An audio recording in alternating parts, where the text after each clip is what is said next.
When was your gut feeling actually right? I was 16 when I saved my entire class.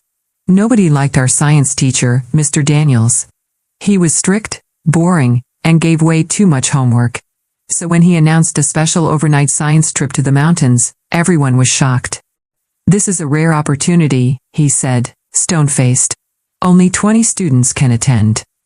The trip sounded amazing, hiking, camping under the stars. And the best part? No parents allowed. As head of the science department, I'll be the only chaperone, Mr. Daniels explained. We need to travel light. Something about this felt wrong. Mr. Daniels had never shown any interest in field trips before. And no other teachers or parents involved? That seemed against school policy. But everyone was too excited to question it. I almost stayed quiet. But during lunch, I voiced my concerns to my friend. You worry too much, she said. It's just a camping trip. But why is he suddenly doing this? And why no other adults? She rolled her eyes. Because parents are annoying. This way, we can actually have fun. Still, I couldn't shake the feeling. So I started asking questions. First, I stopped by the science department office. Which mountainside is Mr. Daniels booking for the trip? I asked casually. The secretary looked confused. What trip? That was strange. If the trip were official, the department would know. Next, I pulled out last year's yearbook. Mr. Daniels' bio claimed he'd been teaching here for 15 years. I showed it to my dad. He frowned. That's not right. When I went here, the science head was Dr. Fletcher.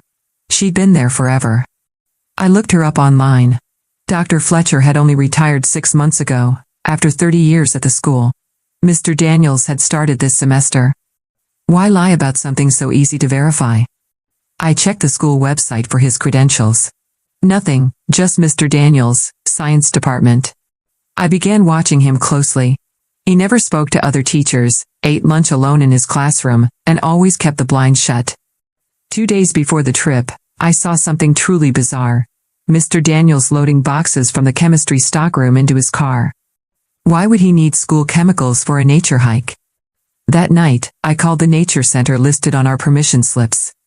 Hi, I'm just confirming our school's reservation for this Saturday, I said. What school? The ranger asked. Lincoln High. For Mr. Daniels' science group. My heart dropped.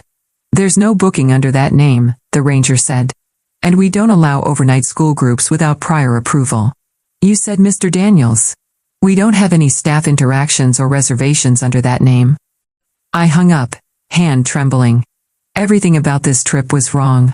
I took screenshots of the permission slips and photos of the boxes in his trunk. Then I went to my parents. At first, they brushed it off. Maybe there was a mistake, or maybe the school arranged it late. But when I showed them the secretary's reaction, the lack of information online, and the ranger's denial, my dad grew serious. Something's off, he said. You're not going. And we're calling the school board first thing in the morning. But morning wasn't soon enough. The next day, Mr. Daniels called an emergency after-school meeting for the selected 20 students. When I arrived home, 2 of my classmates had already texted. Meeting was weird. He told us not to tell our parents about the new pickup location. He said phones weren't allowed. My dad had already called the principal, who, unsurprisingly, was just as confused. There's no official trip, she said. Mr. Daniels hasn't submitted anything. That night, my parents drove me to the police station. I gave a full statement, feeling half ridiculous, half terrified. Would anyone believe me? It was all suspicion. No crime had actually happened, yet. But the next morning, before school even started, police cars surrounded the parking lot. Mr. Daniels was arrested as he arrived, calm as ever. In his trunk, sedatives, zip ties, and several containers labeled hazardous.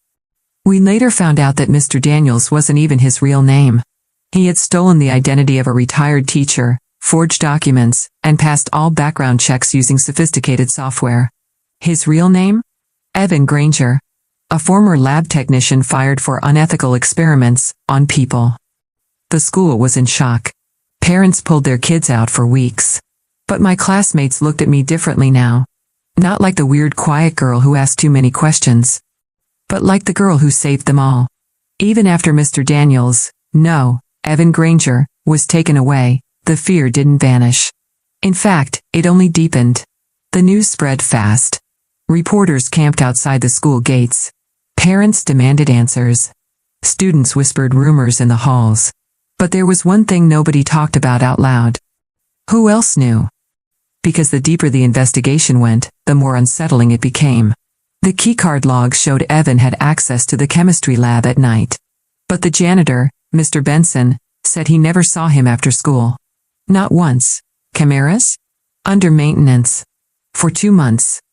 One teacher, a substitute for English, resigned the day after the arrest. No warning. Just packed up and vanished. That night, I received an anonymous message in my locker. He wasn't working alone. Be careful who you trust. I showed it to the principal. She looked alarmed but told me not to worry. Said it was probably a prank. But I knew what I felt. The same gut feeling from before. That cold chill of truth trying to crawl its way into the light. So I started watching again. This time, everyone. Teachers, staff, even students. Especially the 20 of us who were on the trip list. Because one of us had lied. One afternoon, I cornered Lily, a girl who'd been weirdly quiet since the arrest. Her eyes darted around the hallway. I asked her straight. Why didn't you tell anyone about the new pickup spot? She froze. Because. I didn't think it was that strange, she whispered. Mr. Daniels said it was safer. And that you were the one causing problems. Me? He said you were trying to sabotage the trip out of jealousy. That's when it hit me. He had been planning this for longer than anyone realized. And not just the trip, but me.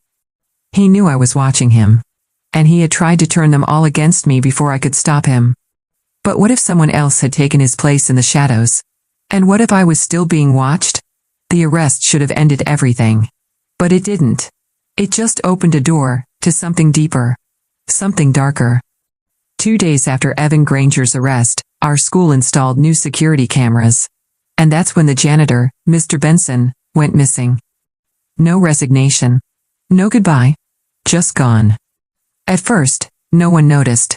But when I passed the science wing late one afternoon, I caught a glimpse of something strange. A classroom light was on, Mr. Daniels's old room. I peeked through the window, empty.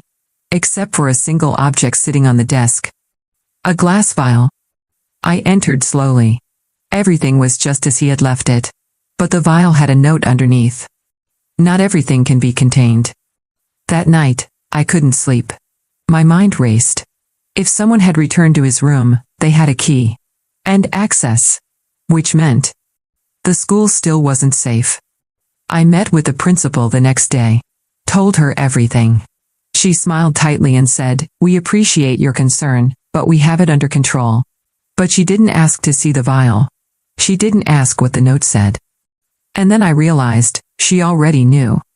Later that evening, I received a message on an encrypted app I didn't recognize. If you keep digging, you'll be next. Let sleeping ghosts rest. But I wouldn't. I couldn't. Because I had just discovered something buried in the yearbook archive, a photo from 6 years ago. It showed a science class field trip. And there, in the back row, a man who looked exactly like Mr. Daniels. Only this time, he was listed as the bus driver. How many identities had he used? How many schools had he targeted? And how long had he been doing this? The truth was bigger than just one trip. And I was already in too deep to walk away. I waited until the school emptied out that Friday. The halls felt heavier after dark, like they remembered too much. I slipped into the science wing, heart pounding, flashlight in hand. Mr. Daniels' room had been locked since the investigation. But I'd watched the janitor's routine for weeks. Before he disappeared, he always left a spare key behind a loose ceiling tile in the custodian closet. It was still there. I crept into the room, locking the door behind me. Everything was just as I remembered. Except one thing, a cabinet drawer under the lab counter was slightly ajar. Inside were files. Folders, labeled with names, our names. The 20 students chosen for the trip. I pulled mine out. Photos, class schedules, notes about behavior, even my medical records. I wasn't just on a list. I was being studied. Each file had a colored sticker. Mine was green. Others were red. A few, just 2, were black. One of them was Lily's. I flipped through the black folder. Her entire disciplinary history was inside, but also notes on her parents, home address, and even her DNA profile. Why? Suddenly, I heard a noise outside the door. A soft click. The handle twisted slowly. I shut the drawer, killed my flashlight, and ducked behind the teacher's desk. Someone entered. Their steps were light, measured. Not a student. I held my breath as the figure walked across the room, straight to the cabinet I'd just closed. They opened it, paused. Then, quietly said, "I know you're in here." I bolted. Out the back door, through the emergency exit, straight into the night. I didn't stop running until I reached home. That night, I didn't sleep. I scanned and encrypted every page I'd photographed. Sent copies to a trusted journalist contact of my dad's. But one message appeared on my phone as I finished. "You should have left it alone. There's no going back now." The next morning, I woke up to silence. No alerts, no emails, no messages. My phone had been wiped overnight.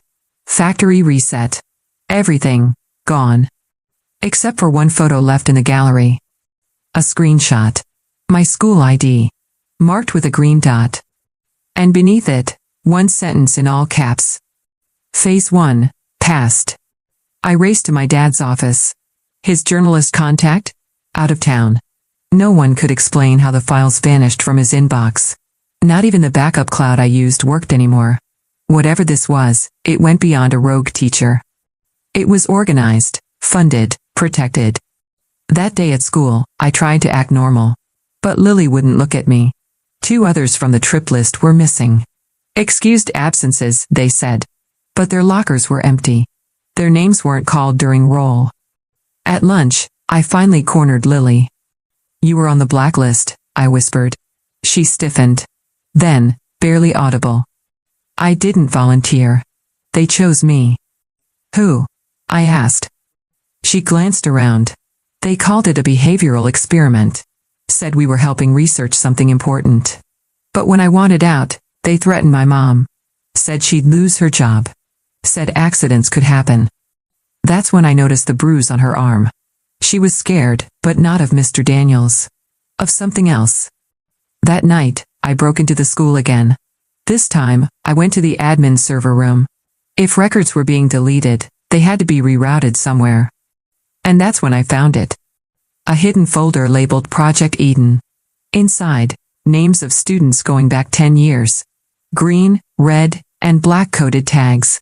Testing logs. Psychological assessments. Teacher recruitment contracts. And a signature on the bottom of every approval form. The school principal. I stared at the screen, the principal's name repeating on every authorization form like a curse, Dr. Elaine Mercer. The woman who told me not to worry. The one who smiled too calmly when I reported the vial. The same person who claimed the school was handling it. She hadn't just known. She had signed off on it. Behind me, the server room door creaked. I ducked behind the nearest cabinet. A shadow moved across the flickering hallway light. Footsteps, slow, deliberate. A hand brushed the doorknob, but didn't open it. Then silence. I waited 5 minutes before exhaling and transferring every file to my USB. When I got home, I read them all. Project Eden wasn't just local. It was part of a private research initiative tied to a biotech foundation. A study on group behavior under controlled psychological stress. Schools were recruited under the table. Staff were paid bonuses to participate and keep quiet. The green list students were considered stable controls. The red list were students prone to anxiety or rebellion. And the black list? Volatile, manipulable, disposable. That night, I finally told my parents everything. My mom cried. My dad wanted to go to the police, but I stopped him. If we go now, they'll bury it. We need evidence they can't destroy. So we made a plan. A public one. The next day, I wore a wire and walked into Dr. Mercer's office with one simple line. "I know what Project Eden is. And I know you made me a test subject." She didn't flinch. Instead, she closed her laptop slowly, smiled, and said, "Then I guess it's time you saw Phase 2. Dr. Mercer's office fell into silence after her chilling words. "Then I guess it's time you saw Phase 2. She tapped her keyboard twice. The window behind her dimmed, becoming a one-way mirror. And then, like something out of a dystopian film, the wall beside it slid open. A hidden door. In our school. Behind the principal's desk. "Come," she said calmly. "If you really want answers, stop sneaking around. Walk through the front door." Every instinct screamed at me to run. But I didn't. I followed her into the darkness. The hallway beyond was cold and sterile, lit by low, humming lights.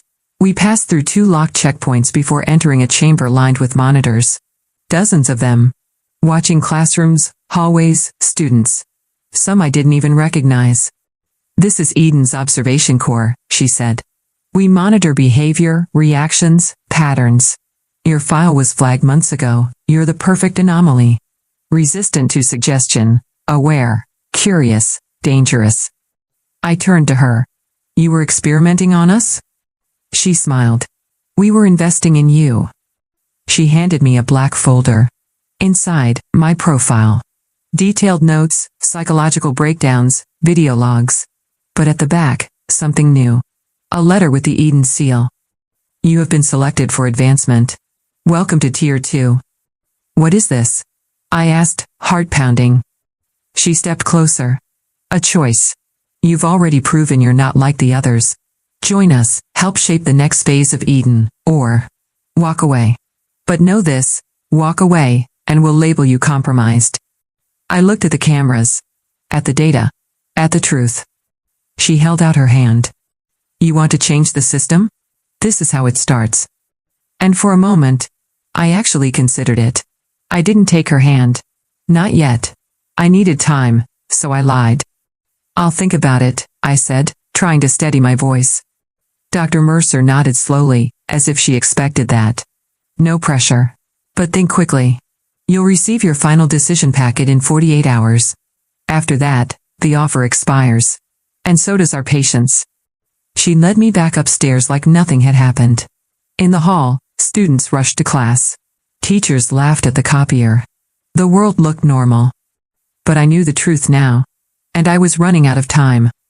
That night, I opened the packet. Inside were instructions, a non-disclosure contract, and access codes. There was also a warning. "Do not share this.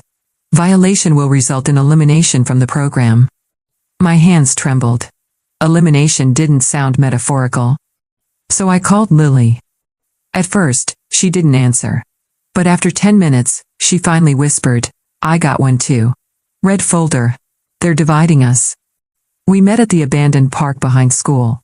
Quiet. No cameras. No one watching, at least we hoped. She wasn't just scared. She was shaking. "They said if I decline, they'll release my medical files online. I'll lose my scholarship. My mom will lose her job." We both knew what this meant. This wasn't just about experiments anymore. It was leverage, control, recruitment. I showed her my folder. "You're Tier 2, she said softly. "You could help us. You could get inside." And suddenly, that became the new plan. I would accept the offer. Play along. Gain access to Eden's core. And destroy it from the inside. If I could survive long enough, I signed the contract. Not because I believed in their mission, but because I wanted to end it. Once I entered Tier 2, everything changed. I was assigned a private mentor, given access to encrypted files, psychological tools, and a quiet room with no cameras, or so they claimed.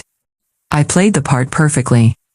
They gave me a fake ID badge, labeled Observer Class Beta.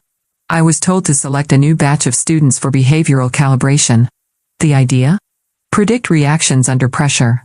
But I knew what they really meant. Who will crack, and who can be broken? What they didn't know was that I was uploading everything. Each night, I sent files through a rotating proxy network to that journalist my dad trusted. He was back. And he was ready. Then came the Eden Gala, an annual internal celebration held off campus, in a sleek, glass tower owned by their biotech sponsor. All Tier 2 inductees were expected to attend. It was the perfect moment. Lily had done her part too, gathering testimonies from others, even from 2 red list students who had escaped the program and were willing to go public. The night of the gala, I wore the tracker. I uploaded one final data set. Names, recordings, protocols, signed contracts. And then I triggered the backup plan. A full data leak. Sent to every major news outlet, education board, and the Department of Justice.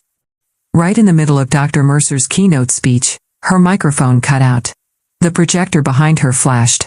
And every screen filled with Eden's secrets. Photos, videos, student files. The truth. Chaos erupted. Phones rang. Alarms blared. By morning, Eden's leadership had been detained. Dr. Mercer disappeared, but not for long. She was arrested trying to cross the border. My name? All over the news. They called me the whistleblower, the survivor, the student who exposed the machine. But I wasn't a hero. I was just someone who listened to her gut and refused to stay silent. School resumed under new leadership. Eden was gone. But I'll never forget what they taught me in the shadows. Trust your instincts. Ask the questions. And when the system is broken, be the one who breaks it.